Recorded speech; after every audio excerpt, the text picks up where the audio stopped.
আসো না, ওটা আসতে হবে না, দাও। আজকে হচ্ছে গিয়ে মা কিনে দেবে আমাদেরকে জিনিসপত্র, মানে মা না, মানে বাবা দেবে।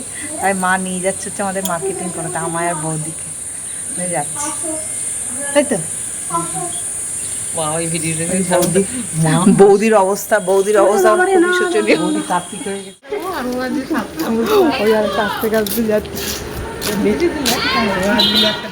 তো ফাইনালি আমার শাড়িটা কিনতে চলে এসেছি, আর এখানে দুটো কালার আমার খুব পছন্দ হয়েছিল।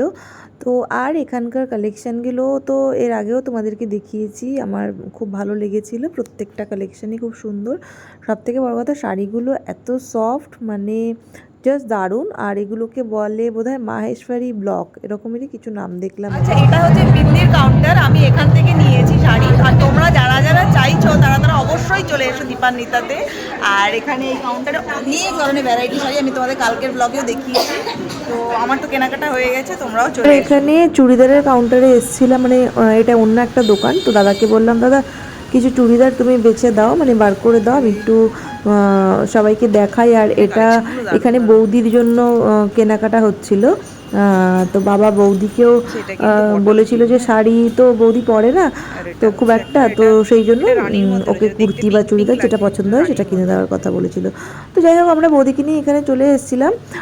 তো এখানে দাদাটা অনেক রকম ভ্যারাইটিস কুর্তিগুলো দেখাচ্ছিল, আর এখানে এত সুন্দর সুন্দর কুর্তি পাওয়া যাচ্ছিলো, আর প্রত্যেকটা এত রিজনেবল প্রাইসের মধ্যে পড়ে যাচ্ছে, মানে পড়েছে না, মানে দারুণ লাগছিল। তো অনেক কটা কুর্তি দেখিয়েছে, তার মধ্যে থেকে বৌদির একটা পছন্দ হয়েছিল, তো সেটাই নেওয়া হয়েছে। আর যাই হোক, আমি ভিডিও করছিলাম বলে দাদা একটুখানি মানে বার করে করে দেখিয়ে দিচ্ছিল, যাতে আমি তোমাদের সাথে একটু শেয়ার করতে পারি। আর এই শপটা কিন্তু গোবরডাঙ্গা স্টেশন থেকে নেমেই, মানে স্টেশনের সামনেই রমারানী বলে একটা শপ রয়েছে, ওটাই কিন্তু হচ্ছে এই মানে কুর্তি শপটা। আর এখানে দারুণ দারুণ কুর্তি রয়েছে রিজনেবল প্রাইসের মধ্যে, মানে ভাবা যায় না এত কম দামের মধ্যে এত সুন্দর সুন্দর কুর্তি এখানে পাওয়া যায়। তো যাই হোক, বৌদি বলছিল আমাকেও একটা কুর্তি কিনে নিতে, মানে এটা বৌদির তরফ থেকে আমাকে। তো আমাকে বারবার করে বলছিল যে তুমি একটা কুর্তি কিনো না, তো আমি বললাম যে না, আমি এখন কিনবো না। তোমার দোকানে আসতে গেলে কি করতে হবে? আসতে গেলে গোবরডাঙ্গা নামতে হবে, নেমে কাউন্টার থেকে নেমেই একদম রাস্তার উপরে দোতলা দোকান। আর দোকানের নাম বলে দাও। দোকানের নাম হচ্ছে রমারানী। হ্যাঁ বলো। তো তারপরে এখানে কাপড়ের দোকানে এসেছিলাম, বৌদি মাকে কাপড়টা কিনে দিচ্ছিল, আর আমি চুজ করেছিলাম কাপড়টা। কাপড়টা খুব সুন্দর লাগছিলো। আর ছিল আমাদের একটা বাচ্চা একটা সদস্যের জন্য, মানে পুচকি, আমার এক কী বলবো ভাসুরের মেয়ে হয়, তো তার বয়স ওই 6 মাসের মতন হবে। তো তার জন্য একটা জামা দেখছিলাম, আর এই জামাগুলো এত কিউট লাগছিল, মানে এখন তো আর ছোটোদের জামা কিনতে হয় না, যাই হোক, কিন্তু বাচ্চাদের জামাগুলো দেখলেই মানে মনে হয় যেন কিনি। তো এই যে কতগুলো বাচ্চাদের জামা দেখছিলাম, তো সেখান থেকে একটা বেছে নিয়ে নিলাম, আর বাড়িতে গিয়ে তোমাদের সাথে শেয়ার করছি কি কি কিনেছি। আর দেখো এখানে প্রত্যেকটা প্রিন্টই খুব সুন্দর লাগছে দেখতে। তো এখান থেকে একটা নিয়ে নিয়েছিলাম।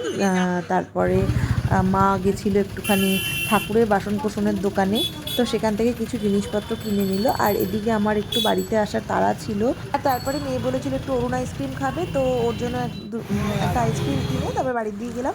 আর এই যে হচ্ছে কি বৌদির কুর্তিটা তোমাদেরকে দেখিয়ে দিচ্ছি, এই কুর্তিটা হচ্ছে কি বৌদির জন্য নেওয়া হয়েছে, তার সাথে একটা লেগিংস। কী কিনেছে সেটাই তোমাদেরকে দেখাচ্ছি। প্রথমে হচ্ছে মাছ শাড়ি দিয়ে, এটা হচ্ছে গিয়ে এখানে দেখাও, এটা হচ্ছে গিয়ে মাছ শাড়ি। তোমার মুখ দেখা যাচ্ছে না তো, ঠিক আছে থাকো। এটা হচ্ছে মাছ শাড়ি, আর এটা হচ্ছে মানে শাড়িটা হচ্ছে এই রকম, শাড়িটা হচ্ছে এই রকম, পুরো শাড়িটা এরকম। এটা দিয়ে হচ্ছে মাকে বৌদি, আর বৌদির কুর্তিটা মানে সেটা তোমাদেরকে দেখালাম যেটা বৌদি হচ্ছে কি নিয়েছে। আর এটা কি আছে, এটা হচ্ছে গিয়ে একটা, এটা হচ্ছে আমার শাড়িটা যেটা তোমাদেরকে দেখালাম, একটা এক্সিবিশন দিয়ে নিয়েছিলাম। এটা না পিওর হচ্ছে, এটা কী বলে কটন সিল্ক না কি, যাই হোক খুব সফট কাপড়টা একদম, মানে এরকম খুব সুন্দর কাপড়টা। আর এই কালারটা এত ট্রেন্ডিংয়ে রয়েছে পার্পল কালারটা, তাই জন্য ভাবলাম যে এই কালারটাই নিয়ে, এত কনফিউশন ছিল না শাড়ির দোকানটাতে কি যে কোন কালার নেবো, তো মা বললো যে না এই কালারটাই তোমার ভালো লাগবে, তো এই কালারটাই নিলাম। এটা হচ্ছে আমার শাড়ি, এটা হচ্ছে বাবার তরফ দিয়ে, আমাকে বাবা দিয়েছে, থ্যাংক ইউ। বাবা। আর এই কাপড়টা হচ্ছে গিয়ে একটা নর্মাল একটা সুতির শাড়ি। এটা মাকে দিয়েছি আমি, মানে ষষ্ঠীতে পরবার জন্য। মার নাকি লাল ছাপা শাড়ি, লাল সুতির শাড়ি বলছিল, যে আমার লাল সুতির শাড়ি খুব ভালো লাগে, তাই জন্য আমি ভাবলাম মাকে এটা কিনে দেই। তো এটা মাকে দিয়েছি, মা জানতোও না। তো যাই হোক, খুশি হয়েছে এটাতে। আর তারপরে রয়েছে আর কি আছে, আচ্ছা আর একটা কাপড় রয়েছে, এটা মা কিনেছে মায়ের জন্য, মায়ের মানেই আমার।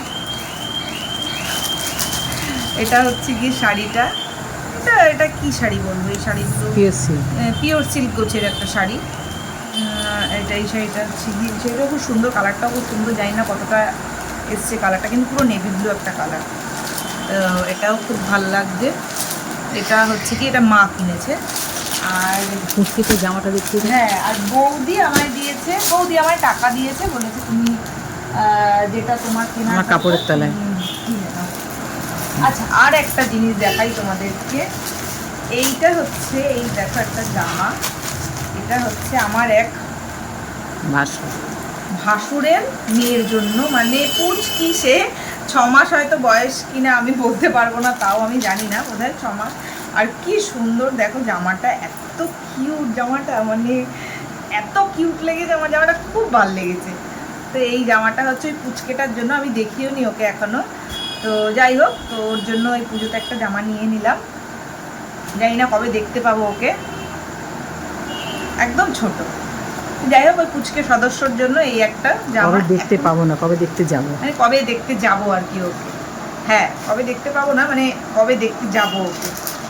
তো যাই হোক, এই ছিল আজকের কেনাকাটা। এখনও অনেক কেনাকাটা বাকি, প্রত্যেক দিনই প্রায় আমরা বেরোবো।